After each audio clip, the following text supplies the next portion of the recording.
the last topic for today's discussion, that is vitamin D. So vitamin D is a collective name given to the anti-rachitic substance synthesized in the body or present in some foods and which is activated by the UV radiation. So why we are treating vitamin D as a hormone is because vitamin D somewhat behaves like a hormone. Why? Because it is synthesized in the body, right? Like any other hormone, vitamin D is also synthesized in the body. It is transported by the blood, it gets activated and it acts on the specific receptors like any other hormones, and then it is regulated by its feedback mechanism. So we can say that vitamin D acts as a hormone in the body. So there are three different forms of vitamin D. One is vitamin D3, that is cholecalciferol, which is the most important vitamin D and which is synthesized in the skin by the ultraviolet rays. Second one is calciferol, okay, which is present in the irradiated food like yeast, bread and fungi, okay, and milk. Then D1, it's a mixture of anti-rachitic substance found in the body, but it is not of use. So what is the sources of vitamin D? You already know sunlight is the most important source of vitamin D, okay. Other than that, it is synthesized in the body with the help of vitamin D, with the help of UV radiation. Then some plants also, from plants also vitamin D can be, we can get vitamin D like the orgosterol in the plants. Because once irradiated, this orgosterol, it's converted to the active form of vitamin D, okay. So orgosterol is a source of vitamin from the plants. Fluid milk products are fortified with vitamin D, okay. So fortification of foods are there which contains vitamin D. Oily fish and fish liver oil, egg yolk, butter, liver, okay. So whatever you see, it's because we are getting vitamin D from the non-vegetarian source, okay. So it is very difficult for the vegetarian people to get vitamin D, okay. So they have to stand under the sun. So vitamin D is activated in the body, okay. It is synthesized in the skin. So in the skin we have 7-dehydroxycholesterol, okay. So once the UV radiation falls on this, then it is converted to cholecalciferol. Now this cholecalciferol is acted in the liver by 25-hydroxylase and it forms 25-dihydroxycholecalciferol, also known as calcifidiol, okay. And this calcifidiol is again acted upon by 1-alpha-hydroxylase in the kidney, and it forms the active form of vitamin D, that is 1-alpha-25-dihydroxy vitamin D3, that is calcitriol.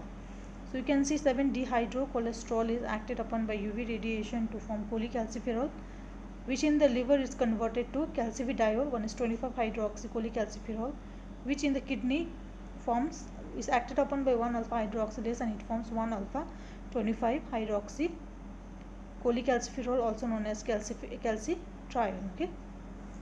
Similarly, from the dietary sources also, the source of like 7-dehydrocholesterol, a dietary source, the precursor of vitamin D3 is orgocalciferol.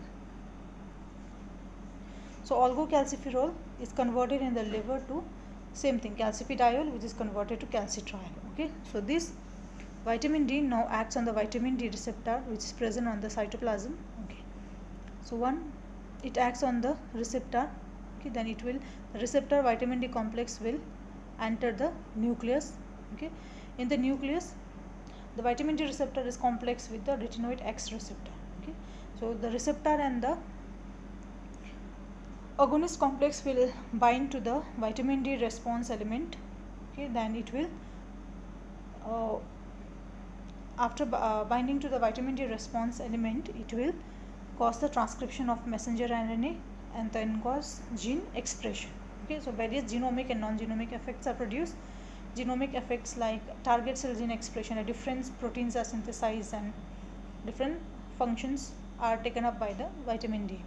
The non-genomic effects are intracellular signal transduction, okay. So various functions are taken up by vitamin D. So vitamin D regulation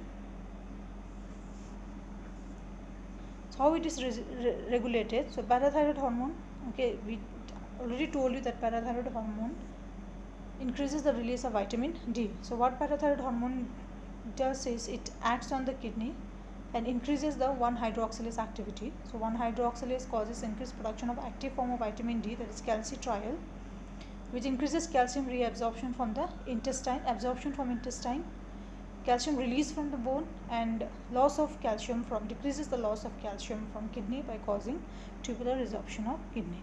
Okay. So when the level of calcium will increase in the blood because of all this process, parathyroid secretion decreases by negative feedback. Okay, high calcium will act on the vitamin D will act on the parathyroid gland, high calcium will act on the parathyroid gland and produce negative feedback.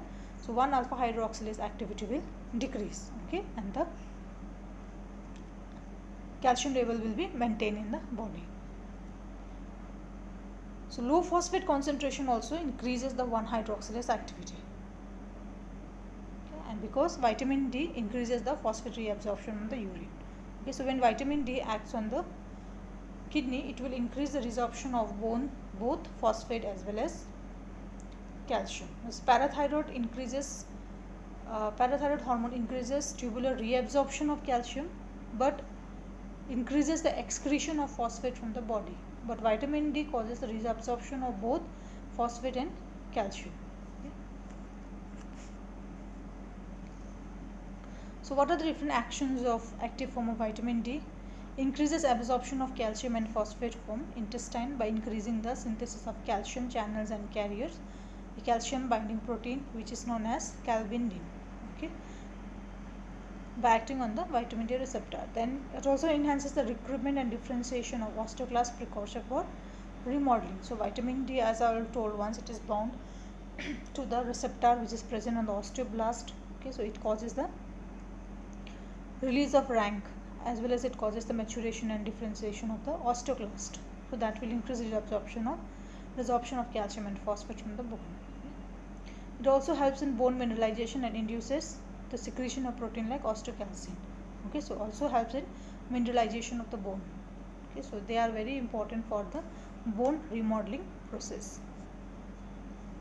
Increases the tubular reabsorption of calcium, and vitamin D has a pleiotropic action. Pleiotropic action means it has a multiple action. It is not just important for the bones, okay, and calcium, but it has other actions also, like it has lymphokine, it increases the lymphokine production. Okay, so it is very important for inflammation. So proliferation and differentiation of epidermal cells, neuronal and skeletal muscle function. So vitamin D is a pleiotropic vitamin having multiple action. Also enhances tubular resorption of calcium and produces lymphokine proliferation, differentiation of epidermal cell, neuronal and skeletal muscle function. Coming to pharmacokinetic, so it is absorbed from intestine in presence of bile salt, okay, mainly by lymphatics. D3 is better absorbed than D2 and binds to alpha globulin and stored in fatty tissue for many months, and half-life is 1 to 18 years. Okay. So bile is important for the absorption of vitamin D3. So what are the other preparation of vitamin are orgocalciferol. So orgocalciferol is available as vitamin D2 oral capsules. Okay. This is the active form, and orgocalciferol is the is the form which is available in the commercial preparation. Then cholecalciferol, okay, which is available as oral as well as intramuscular injection, 3 to 6 lakh every 2 to 6 months interval you can give. Then calcitriol is also available as oral capsule and solution, okay, 0.25 to 1 microgram daily or IV on alternate day. Alpha calcidiol and dihydrotestosterone. So these are prodrugs and orally effective and rapidly biotransformed in the calcitriol in the liver. They are effective in the renal, bone disease and hypoparathyroidism. So alpha calcidiol and dihydrotestosterone, they require only one step of activation. Like for example, cholecalciferol converted to in the liver 25 hydroxylase hydroxy cholecalciferol, and then again it was converted in the kidney. Okay, but this alpha calcidiol and dihydrotestosterone is directly converted to calcitriol in the liver by 25 hydroxylase. Okay, so they do not require the they do not require 1-alpha hydroxylase, or they do not require the kidney for their transformation. And parathyroid hormone acts on the renal tubules for conversion of the inactive form to active form, 25 hydroxy to 125 hydroxy. Okay, so they do not require the help of parathyroid hormone also. Okay, so that is the advantage of alpha calcidiol and dihydrotestosterone, that is only one step conversion, cholecalciferol to directly active form. These are alpha calcidiol to directly calcitriol, okay, in the liver. So they will bypass the process of kidney, bypass the process of parathyroid hormone. So they are effective in renal bone disease and hypoparathyroidism. A calcipotriol is a newer, this is a non-calcium, it does not have any effect on the calcium metabolism, and it is used topically in psoriasis. Okay, so this is a calcipotriol, vitamin D analog, used topically in psoriasis. Okay, because vitamin D has a skin regenerating property also, anti-inflammatory property also. So these are the other areas where vitamin D3 is being used nowadays. So what are the units? 1 microgram of cholecalciferol is equal to 40 international unit of vitamin D. So we know that vitamin D deficiency causes rickets in small children and osteoporosis in adults, right? So you can see the picture. This is the bone of a normal person and this is the bone of a osteoporotic person. So you can see there is more hollowness in the osteoporotic, okay, because increased osteoclastic activity is there, bone density is lost. Okay, so there is a demineralization of bone density loss, there are more hollowness, and this is the picture showing the rickets. Okay, rickets in children, that is due to because of deficiency of vitamin D. Okay, so you have read in your biochemistry classes also what are the features of vitamin D deficiency. Okay, so these are all the features: craniotabes, frontal bossing, boss-like skull, delayed closure of anterior fontanelle, rachitic rosary, pigeon chest, okay, scoliosis, kyphosis, lordosis, port belly, okay, then bowing of legs. Okay, so these are the features of rickets. So vitamin D can be given in two process method. One is general method, where you can give 2000 to 4000 international unit of vitamin D for 2 to 4 weeks. Then you can change to the prophylactic dose. Okay, that is 400 international unit, okay, daily. Or a single large dose you can give, that is 3 lakh to 6 lakh international unit intramuscularly. Okay, and then after after 2 to 6 months you can start with prophylactic dose. Okay, that is 400 international unit. Okay, so other uses are senile or postmenopausal osteoporosis. So as I said, calcium is just adjuvant to the other treatment. So vitamin D and calcium should be taken in if you are taking it in postmenopausal osteoporosis, then you should take along with other drugs like bisphosphonates or selective estrogen receptor modulators, okay, like raloxifene. Okay, so when you take them in conjugation with these drugs, then the benefit will be more. Okay, then hypoparathyroidism, here dihydrotestosterone or alpha calcidiol are more beneficial. Okay, because I told you in the alpha calcidiol does not require the need of parathyroid hormone for its activation. Okay, these are directly activated. So if there is patient is suffering from hypothyroidism and patient has deficiency of vitamin has low level of calcium in the body, then you can give alpha calcidiol. Fanconi syndrome. So Fanconi syndrome, there are loss of many minerals. Okay, so one of the minerals lost is phosphate. So we can also give vitamin D, because vitamin D, I said earlier also that it increases the reabsorption of phosphate from the renal tubule. Okay, then psoriasis, okay, non-hypercalcemic analog of vitamin D, calcipotriol is used. So these are the various recommended dose of vitamin D in infants and children. For prevention purpose, 400 international unit per day. Okay, 1 to 12 years, if the child is suffering from vitamin D deficiency, then 1000 to 5000 international unit per day for 3 months. Okay. Women pregnancy and lactation, the requirement is more, 1500 to 2000 international unit per day from second trimester onwards. And in adults, maintenance dose 2000 international unit per day or 60,000 international unit per month. Okay, once a month.